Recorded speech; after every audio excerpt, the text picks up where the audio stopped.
The Columbia Broadcasting System presents The Free Company.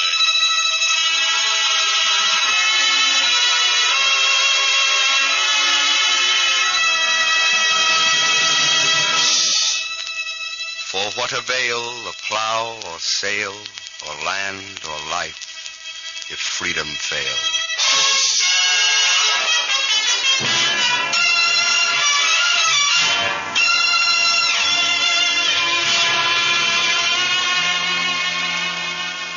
This is Burgess Meredith in Hollywood speaking for the Free Company. Today we hear Franchot and Gail Patrick in a new radio play by Robert E. Sherwood, author of Abe Lincoln in Illinois and There Shall Be No Night. The Free Company is a group of leading writers, actors, and radio workers who have joined together on their own initiative to present a series of dramas illustrating and explaining our basic American liberties. All members contribute their services as a free expression of their faith in American democracy and in the basic civil rights which make that way of living together possible. The list of writers for the Free Company includes some of the most distinguished names in American letters. 9 Free Company members have won Pulitzer Prize awards.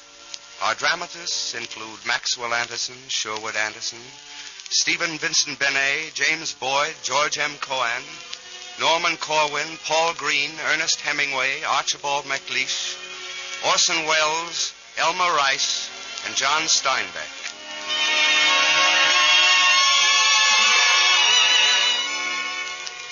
Today, Robert E. Sherwood's play, An American Crusader, seeks to honor the memory of a man who fought against cruel odds for freedom of speech and for freedom of the press.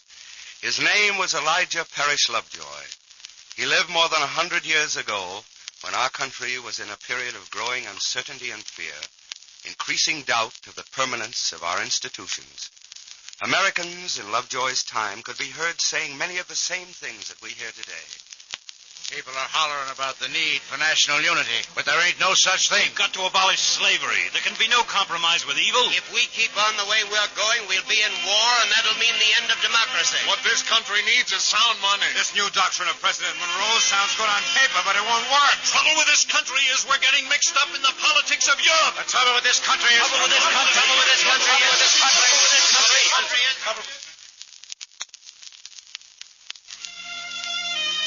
One of the greatest American voices was raised in an expression of faith at the dedication of the Bunker Hill Monument in Boston.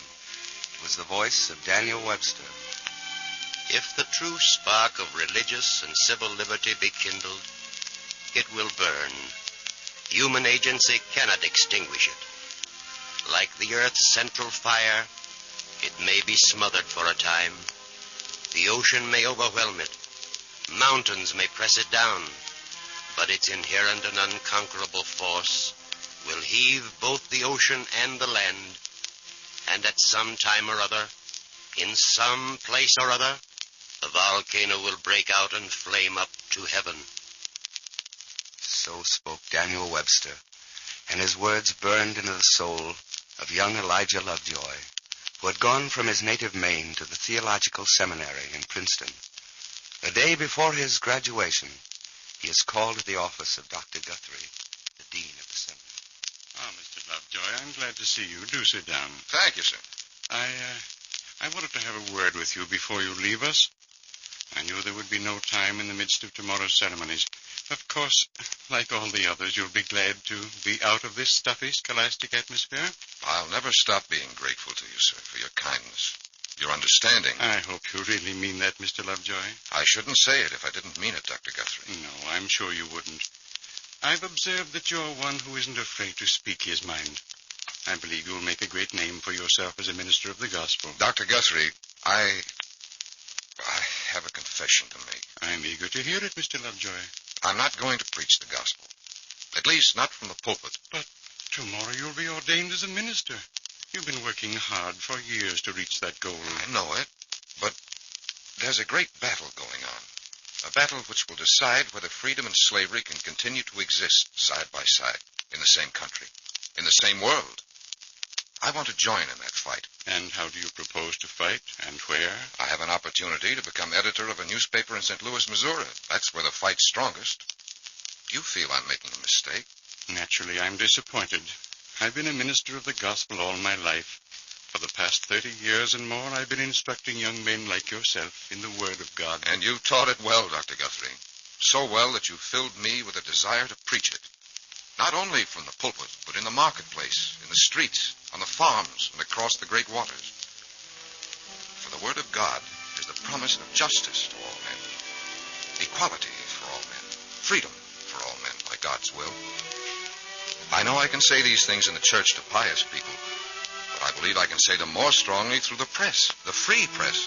More people will hear them. You realize, don't you, that in following this course you'll be risking your life? This war you're entering, it's a bitter war, a war to the death. I realize that, Dr. Guthrie, but if I am risking my life, it could not be in a better cause. That is no more than the truth, Mr. Lovejoy. May God give you strength in the battle that is ahead.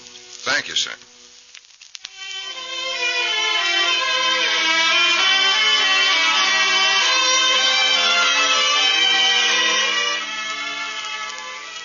Elijah Lovejoy went to St. Louis.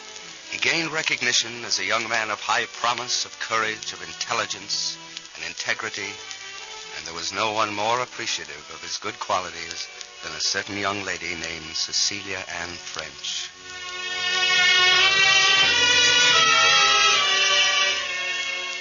Good morning, sir. Good morning, miss. What can I do for you? We want a marriage license. Well, I suspected as much, seeing as this is the Marriage License Bureau. Your name, please? Elijah Parish Lovejoy. Date and place of birth? Albion, Maine, November 9th, 1802.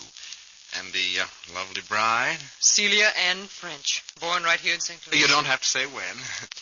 Your occupation, Mr. Lovejoy? I'm a minister of the gospel. And I'm editor of the St. Louis Observer. Oh, I thought I'd seen your name somewhere. Been having a mite of trouble, haven't you, Mr. Lovejoy? Yes, a little.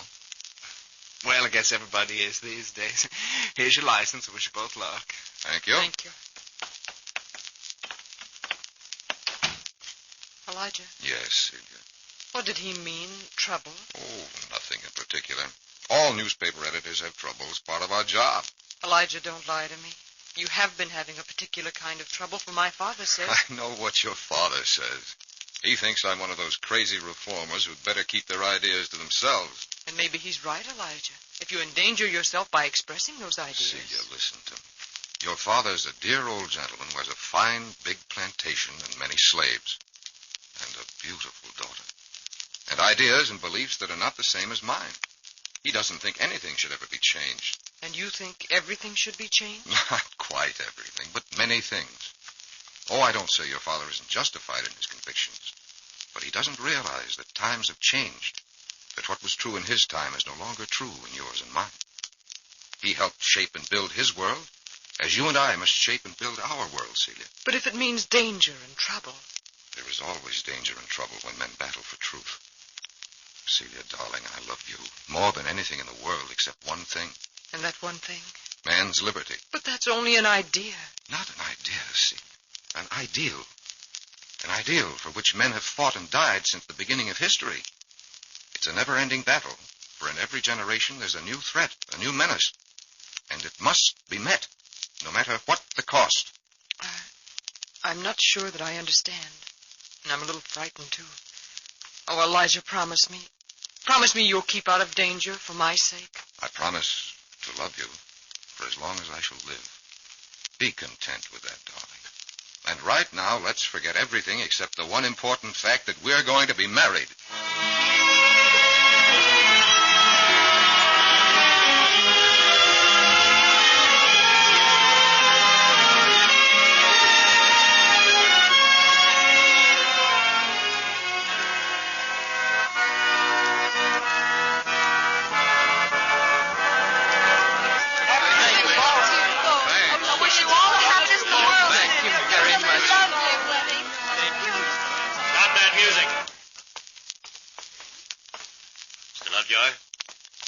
Yes? What is it? My friends and I here are sorry to break in on your wedding party. But what do you want? We want to wish you happiness, Mrs. Lovejoy. Why, that's very kind of you. And we want to wish you a peaceful life. Yes, Mrs. Lovejoy. It'd be too bad to see a nice young bride like you turned all of a sudden into a widow. What do you mean? Get out of here. Now, don't start any trouble, Mr. Lovejoy. We mean business. Let us hear what they have to say, Elijah. That's good advice, Mrs. Lovejoy. Come on, then. What is it you want? We want to tell you we don't like your newspaper, Mr. Lovejoy. And we're telling you in the interest of your health, you better get out of St. Louis. Get out fast. Move to some district where your opinions are more popular. Have I been printing anything that's false? We're not here to argue that point. We're telling you to get. We've given you fair warning, Mr. Lovejoy. That's all. Come on, boys.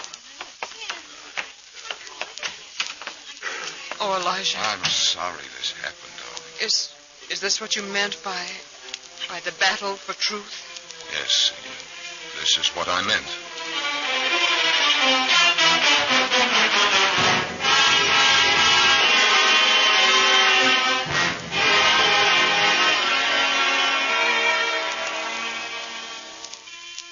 The country was becoming more seriously divided. One group was shouting slavery must be abolished. The other group was shouting each state must mind its own business and leave its neighbors alone. And Lovejoy was forced to move his printing press across the Mississippi River to Alton in Illinois. There he and his bride set up housekeeping anew, and he started another newspaper. Look, darling, the first issue of the Alton Observer. Aren't you proud? Here, read it. Slavery is a crime against God and man. It is poison in the very lifeblood of human society.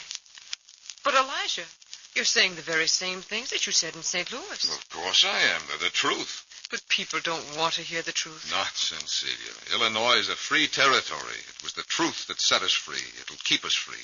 It's all very well to fight for the truth, but not at the risk of losing your home and happiness and maybe your own life. I wish I could make you understand, Celia, that the truth for which I fight is worth all that risk. Once you see that, once you understand, then you'll not fear any longer. In a way, I understand. But it all seems so hopeless. You're only one man against a city. What good does it do to raise your voice? Who listens? When I was still in college, I heard Daniel Webster. I've never forgotten his words. They burned into my very soul. He said, if the true spark of religious and civil liberty be kindled, it will burn. Like the earth's central fire, it may be smothered for a time. The ocean may overwhelm it. Mountains may press it down. But its inherent and unconquerable force will heave both the ocean and the land, and at some time or other, in some place or other, the volcano will break out and flame up to heaven. Those were his words, Celia. I don't want to have it said they were spoken in vain. That's why, even though mine's the only voice in all this territory, it must be raised to keep alive that spark of liberty. But the risk, Elijah. I'm going to fight them to the end, Celia. I'm determined.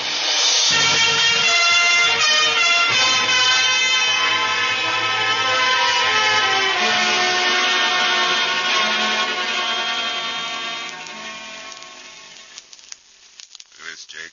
What is it? The new newspaper. Read that.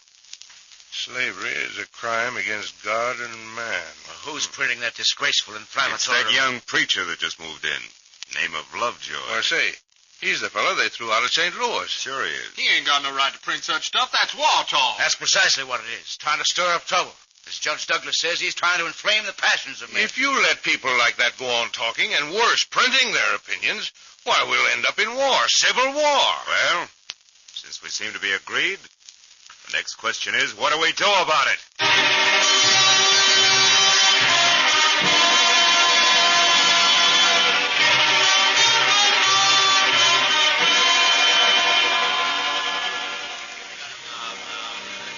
Elijah, look.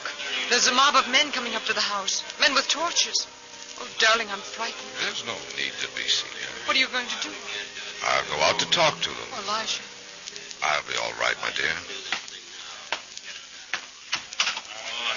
Well, gentlemen? We just come to call, Mr. Lovejoy. To tell you won't be needing to go down to your newspaper office tomorrow. Because the newspaper ain't any good without a printing press. And your printing press ain't there any longer.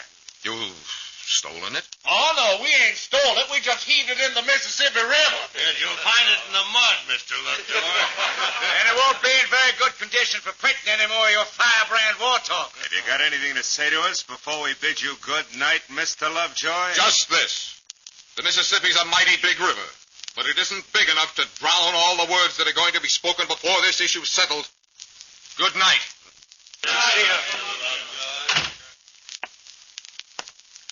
You're all right, Elijah? Yes, dear, I'm all right. But I'm silenced. Oh, you should have listened to your father, Celia. Never married a crazy reformer with no gift for anything but antagonizing people. Will we have to leave Alton now? I don't know. I don't know where we could go or what we could do. We haven't any money left. Does it matter, darling? Yes, it does matter. We can't let them beat us this way. But what's the use of going on, Elijah? Yours is only one voice crying in the wilderness. All the more reason why my voice must be heard then. For surely somewhere, somehow, somebody will hear. The ocean may overwhelm it. Mountains may press it down. But its inherent and unconquerable force will heave both the ocean and the land.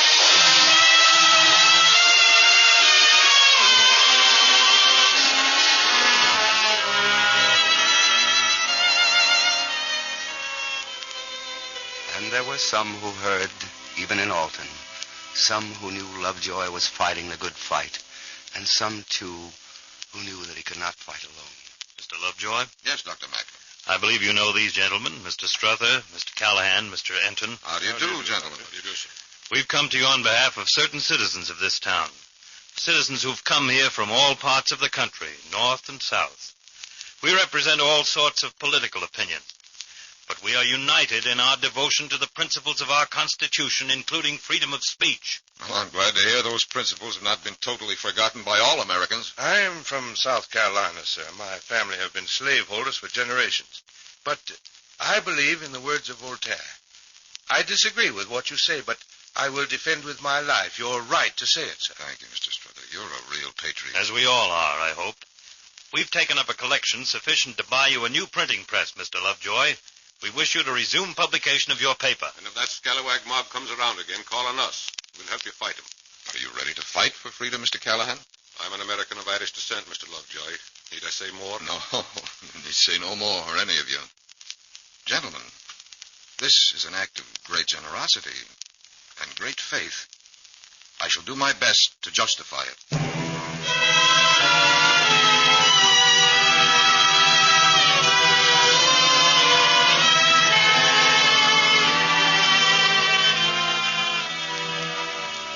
So, once more, the Alton Observer printed its attacks on slavery and intolerance. But the mob was strong, and again the Crusader Lovejoy was attacked and his press destroyed. And he set up a new press in a warehouse in Alton. An armed guard of volunteers assembled to defend the building on the night of November 7th, 1837. I suppose it's useless for me to ask you, beg you, please don't go down there. Oh, I have to go, my darling. I've got to get the paper out. They'll try to kill you, you know that. Yes, I know it. But I also know that they can't kill what I stand for. All over the country, the Friends of Freedom are interested in this fight. We can't surrender now. What satisfaction will there be for me knowing that your ideals live on while you... Darling, there are certain things that are more important than our own lives. The things which make our own lives worth living. I'm no hero. I'm just an ordinary person who believes that there's no point in being an American. There's no point in being a man unless this country lives in freedom. If I denied that belief, I wouldn't deserve to be your husband. You know it. There'd be no happiness, no peace for either of us. All right, Elijah. If that's what you believe, then I can't change you. But I'm going with you. No, Celia, you can't. Wherever you are, I want to be. I've made this fight against your wishes, against your better judgment, yet you've stood by me no matter what you felt or what you believed. But I can't let you do this. The risk's too great, Celia. No matter what the risk, no matter what I believe, a wife's place is by her husband's side, and that's where I intend to be. I'm going with you, Elijah, and nothing you can say can stop me. I'm determined too, Elijah.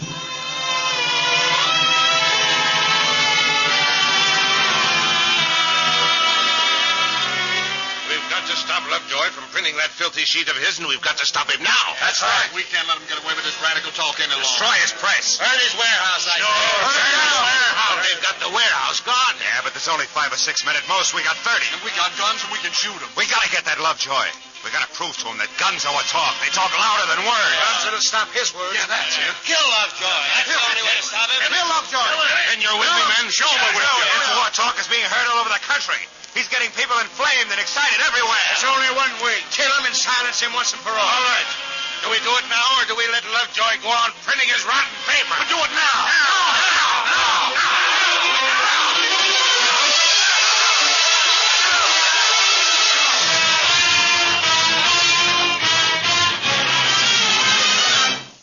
Here's the headline, Joel. Free men arise, death to slavery. And the subhead, our forefathers fought for liberty, so must we. If we print that, Mr. Lovejoy, this press will go into the river like all the others. Just the same, go ahead and print it. Where's the rest of that copy, Celia? Right here, darling. Thanks. Ready, Joe? Sure, Mr. Lovejoy. All right, let's get on with the editorial.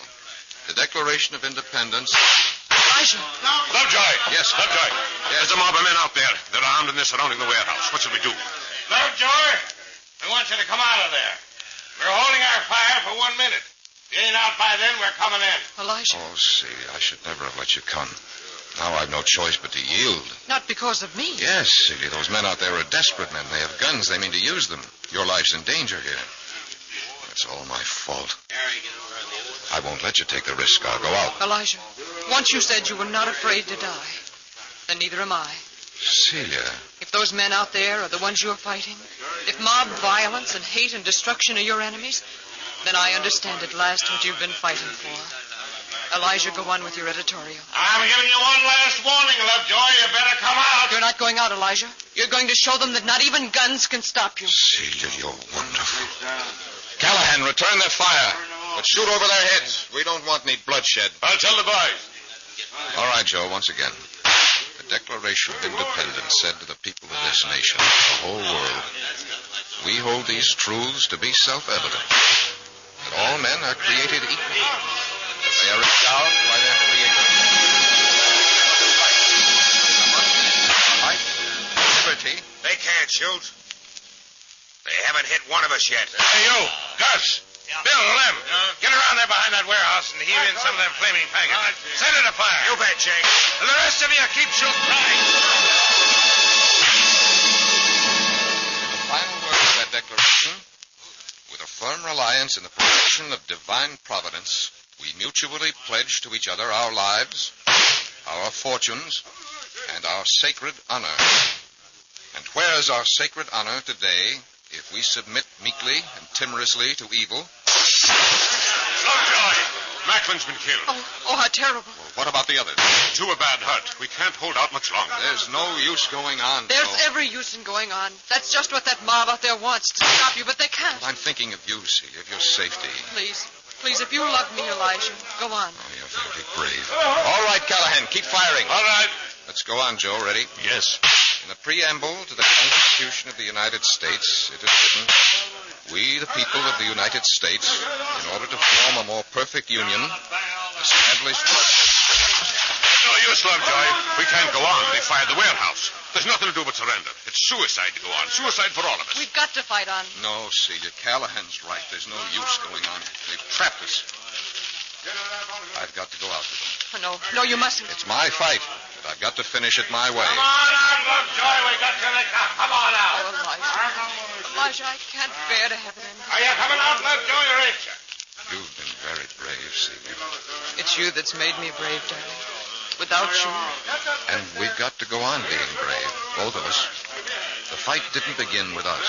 It won't end with us. This is your last chance, Lovejoy. I'm going out to them, darling. Yes. I love you. I love you so very much. Remember that. Always.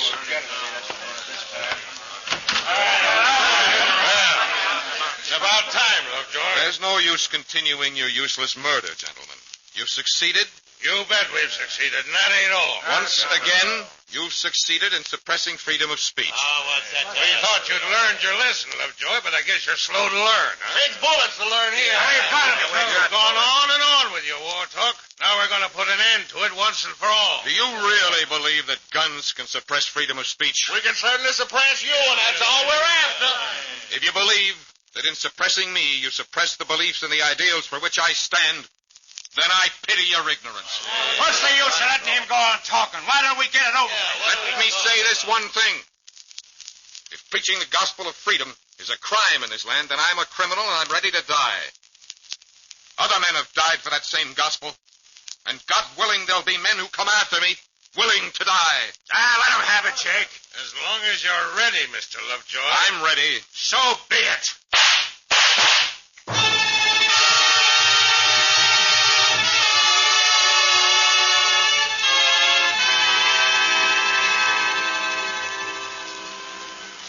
So died the Reverend Elijah Parish Lovejoy.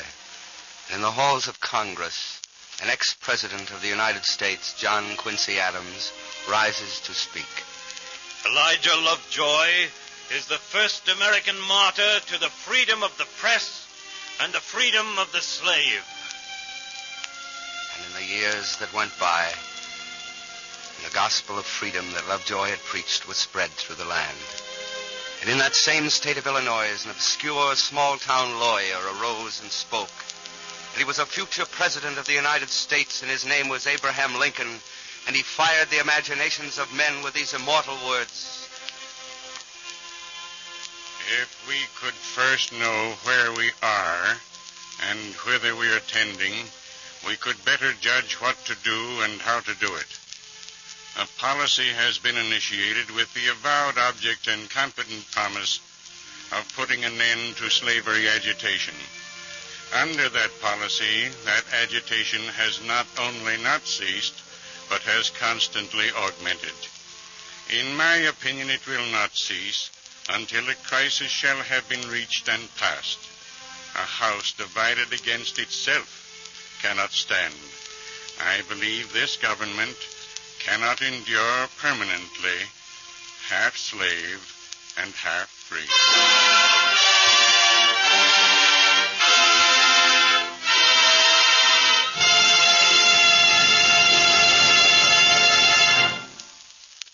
As Elijah Lovejoy gave his life for freedom, so did Abraham Lincoln give his life for freedom. The Union was saved, and this nation did endure, all free. Today, the freedom Lovejoy fought for, freedom of the press, is increasingly denied as the enemies of all human liberty march to victory after victory. And under the threat of a world half slave and half free, let us renew again the pledge of Lincoln, and let us once more highly resolve that government of the people, by the people, and for the people shall not perish from the earth.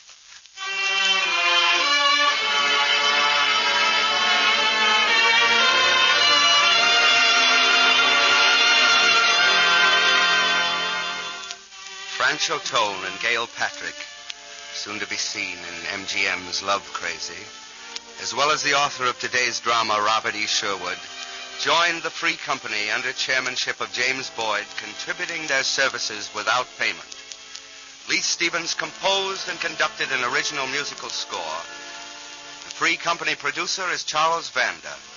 To the Screen Actors Guild and to the American Federation of Radio Artists and to the Columbia Network, all of whom have combined to make this series possible, to all these people, with a word of a special thanks to Irving Reese, who directed. This is Burgess Meredith, offering the sincere thanks of the Free Company.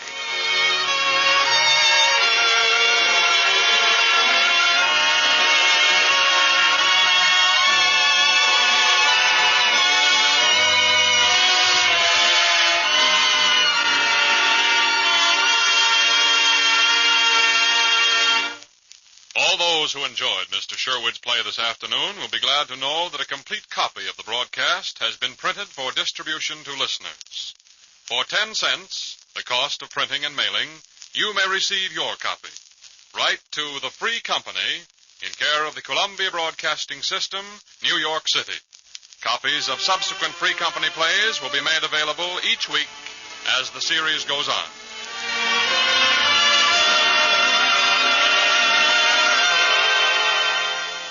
Next Next week at this time, the Free Company presents One More Free Man by James Boyd, with an all-star cast including Alan Dinehart, Betty Field, Elia Kazan, Margot, Dorothy McGuire, and Lionel Stander, and will be directed by Norman Corwin with music by Bernard Herrmann. This is the Columbia Broadcasting System.